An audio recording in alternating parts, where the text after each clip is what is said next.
ඕකේ. කලාකරු TV YouTube නාලිකාවෙන් අපි සොයාගෙන ආවා තවත් ප්‍රවීණ කලාකරුවෙක්. ඒ තමයි ඔබ දැකපු ගමන් අඳුරගන්න ඇති කෝපිකඩේ රාලහාමි. නමින් ආර්යසේන හඳුන්වනවා.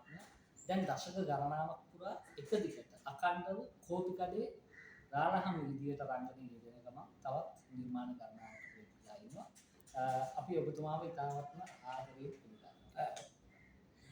මුලින්ම මම කැමතියි මේ හඳුන් මහත්මයා දැනගන්න මේ කෝපිකඩේ ඔබතුමා මොන කාලෙද සම්බන්ධ වෙන්නේ? කෝපිකඩේ ආරම්භයේ ඉඳන් පළවෙනි කතාංගයේ ඉඳන්ම මම රංගනයට සම්බන්ධ වෙනවා.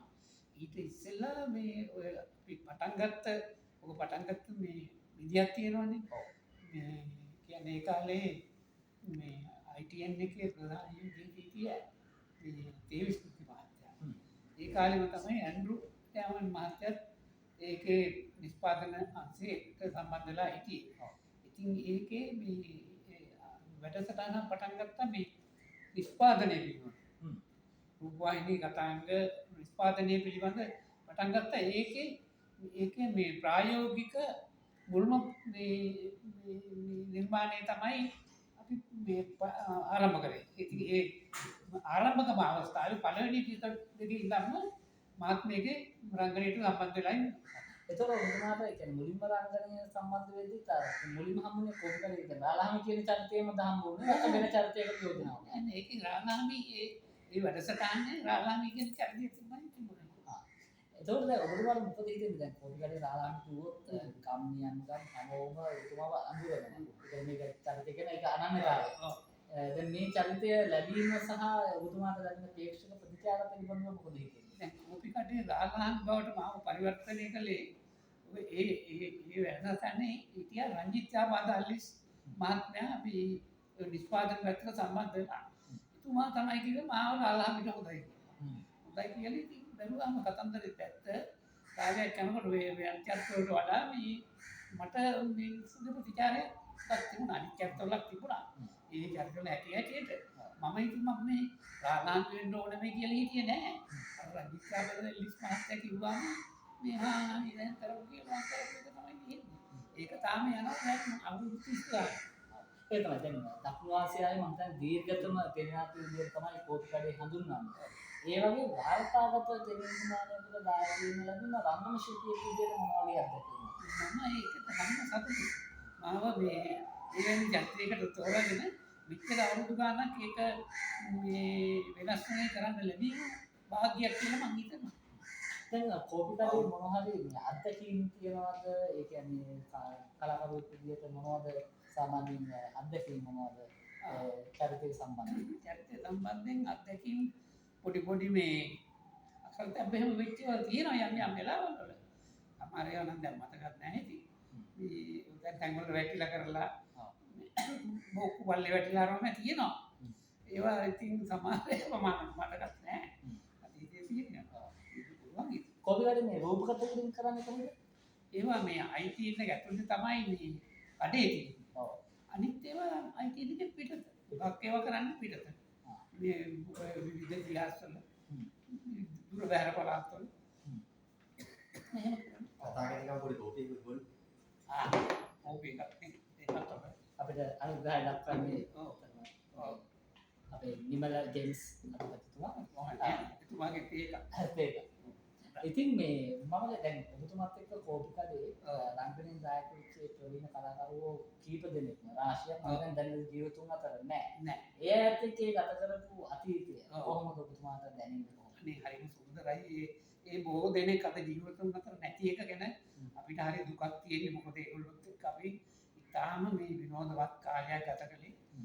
දැන් අද බොහෝ දෙනෙක් නෑ. සීමිත පිරිසක් තමයි අතීතයේ හිටපු අයගෙන් දැන් ඉන්නේ. අපිට දැන් ඒ නැති එක ගැන අපි දුක් වෙනවා. දැන් ඔබතුමාට හිතෙන්නේ දැන් ඔබතුමා මම හිතන්නේ මේ කෝපිකඩේට අමතරව තවත් ටෙලි නිර්මාණ ගණනාවක රංගනයෙන් දායක වෙලා තියෙනවා. එතකොට ඒව ගැන පොඩි සඳහන් කිරීමක් කරන්න. ඒව ගැන විවිධ චරිත කරලා තියෙනවා පොලිසිය චරිත. එතකොට ඒ වගේ දැන් අමතර සමාජයද ඔව්. කීපයක්ම කරලා තියෙනවා. මේ ළඟදී අපි අතරින් මෙමුණ මාළි බොක්සේක අධ්‍යක්ෂණය කරපු රූපවාහිනී ටෙලිනාට්‍යයක් තමයි මඟුල් කපුවෙකුට ගැත්තයක් කළා. ඇයි ඉතාම හොඳ දක්ෂ අධ්‍යක්ෂකවරියක් ඒ වගේම ඉතාම යහපත් ලිංගතු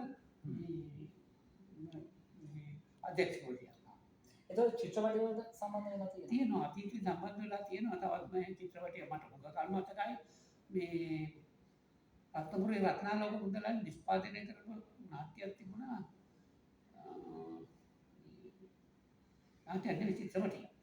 සිනමා නිර්මාණයක්. ඒක අධ්‍යක්ෂණය කළේ නන්දසේන රත්නපාල මහත්තයයි එස්.ඩී. සමරසිංහ මහත්තයයි. එස්.ඩී. සමරසිංහ කියන්නේ ඒ කාලේ මේ රත්නපුරේ හිටපු දිසාපති. නන්දසේන රත්නපාල මහත්තයා විශ්වවිද්‍යාලයේ මහාචාර්ය විද්‍යාලය විශ්වවිද්‍යාලය. ඒ දෙකොල්ල තමයි අධ්‍යක්ෂණය කළේ. මටත් චරිතයක් දුන්නා මේ ඩී.ආර්. නානායකරත් එක්ක රඟපාන්න සමුපකාරයේ මේ මැනේජර්ට. සමුපකාරයේ මේ සභාපති තමයි ඩී.ආර්. නානායක. මගේ තියෙන අර කඩේට ගියන බඩු ඔක්කොම සමුපකාර සභාපති ගෙදරට ඔර පාරෙන් නැතිනේ. ඒ චරිතයක් තමයි මට ඒක කරන්න හම්බුනේ ඒ වෙලාවේ. එතකොට මේ කොහොමද මේ පෞද්ගලික ජීවිතය ගත්තොත් රංගනයට අමතරව කොහොමද ඒ ගැන ප්‍රේක්ෂකව දැනගන්න කැමතිද? පෞල් ජීවිතේ ගාස්තරෝ කරගෙන යනවා ඉතින්. මගේ වැඩ කටයුතු මම කරනවා. එයාගේ වැඩ කටයුතු එයා කරගෙන යනවා. දරුවෝ හිටන් පිටරට ඉන්නේ නේ. ඉතින් ඒගොල්ලන්ගේ කටයුතු ඒගොල්ලෝ කරනවා ඉතින්. මේ දවස්වල උනාරේ අලුත් නිර්මාණ කටයුතු මොනවද තියෙනවද? මේ දවස්වල අලුත් නිර්මාණ වලට කීපයකටම මට කතා කරා. උගක් ඒවා තියෙන්නේ මේ රංගනේ කොළඹ පිට. කොළඹ පිට මේ බොහෝ කාලය වැය කරන්න දැන් අමාරුයි දැන් කරන මේ රාජකාරියත් එක්ක. මේ ඒක ඔතමත් ගන්න ඇති. මේ මොකද කාලය පිටු කරන්න පොඩ්ඩක් අමාරුකතියක් තියෙන නිසා දුර බැහැර යන වැඩ කටයුතු ඉතර බාර ගන්න බෑ. මම හිතන්නේ කෝපිකඩේ මේ දැන් දීර්ඝ කාලයක් ඔබතුමා වැඩ කරන මම අධ්‍යක්ෂකවරු ගණනාවක් වැඩ කරලා තියෙනවා. ඉතින් මේ වෙලාවේ කවුරු හරි මතක් කරන්න ඉන්නවාද ඔබතුමා රංගන ජීවිතේ මෙන්න මේ අය නිසා තමයි මම මේ වගේ තැනක ඉන්නේ කියලා එහෙම. ඔව් ඉතින් මේ හැබැයි ඉතින් ඒක ඇත්තටම මේ ටීවී මහත්තයා ඇන්ඩ්‍රු ජර්මන් මහත්තයා ප්‍රධාන ඔය මේ කවුරුද දැන් කලින් කිව්වේ රංජිත් යාපාදල්ලිස්.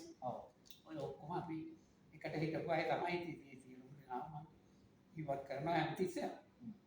ඉතින් වෙනම විශේෂයෙන්ම කියලා ඉතින් කියන්න නැහැ. සියලුම දෙනාට සහයෝගය දෙනවා. අදටත් දෙන්න. එහෙනම් බොහොම ස්තුතියි ඔබතුමාට එක්ක සංවාදයට වුණාට. ඔබතුමාගේ කලා ජීවිතය තව තවත් සාර්ථක වේවා කියලා අපි ප්‍රාර්ථනා කරනවා.